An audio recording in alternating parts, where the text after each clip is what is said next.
ba shi do de da ba ba da.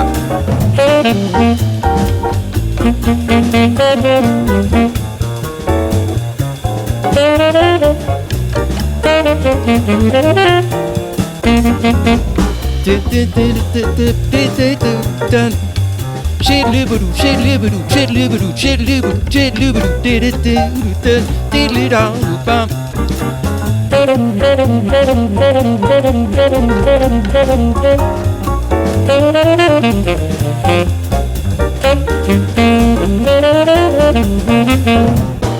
Wait up, up, up, up, up. Diddle-da-diddle-da-dun, bam.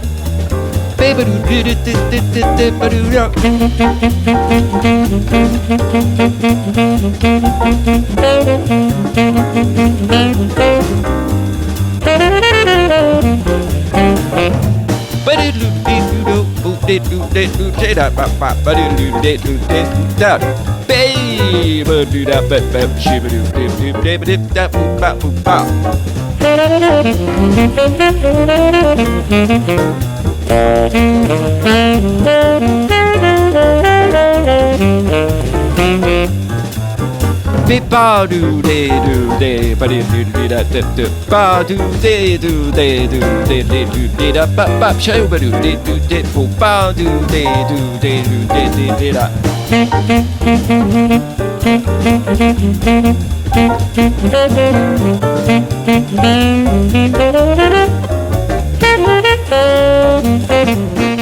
And I think what this work really does is it starts to make you sound a lot more natural on the instrument. Now, we're coming at this through the lens of fast tempos because I feel like it's really helpful here, but I actually think that you should just do this as a part of your practice routine generally. I try to close the gap between singing and playing, like I'm always going back and forth between singing and playing. So I think just in general, this is a really, really great practice. And honestly, the first challenge for all of you might just be getting something out of your mouth at these fast tempos. And it's like I said on the previous episodes, right? Like if you can't play whole notes, half notes, and quarter notes at fast tempos, how are you going to expect to play these long, killing eighth note lines? It doesn't make any sense. And it's the same thing with this, right? If you can't get something that's halfway decent out of your mouth at these tempos, the chances are a lot lower that we're going to be able to translate it through, in my case, a cold piece of metal. And the person that sort of inspired me to do this was working with the great Clark Terry, like I always talk about. It's like when he sang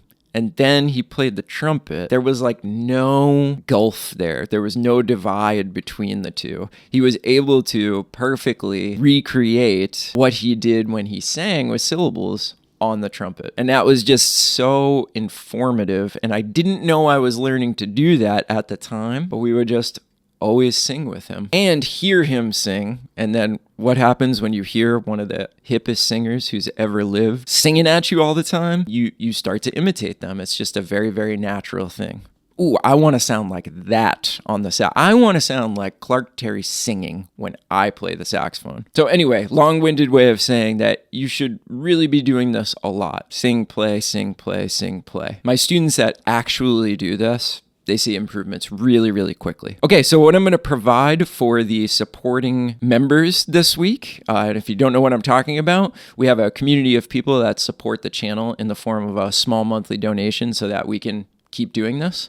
And in return for that donation, you get a whole bunch of materials to practice with on every lesson I put out. So this week, the stuff that you will get is some tracks where we're trading choruses vocally, so that if you are having some trouble conceiving kind of what syllables to use and what style to use, you can bounce that information off of somebody that's a little bit more confident. And it also helps to have somebody there doing it with you to make you feel a little bit less awkward if you've never done this before. And the other thing that I'll provide for the supporting members this week, some tracks where I take a chorus singing, then I take a chorus playing, and then it's your turn to do both of those things. And we'll host this stuff on SoundSlice so that if it is too fast for you, you can very, very easily slow it down. So it'll be a great tool for all of you. Okay, hope you enjoyed this. If you did, make sure you subscribe, turn on notifications, drop a like on the video, all that good stuff. Remember, there'll be a link in the description if you want to get the materials that go along with this episode. As always, thanks for hanging. Ask me any questions you have in the comments. I'll see you there, and we'll catch you on the next video.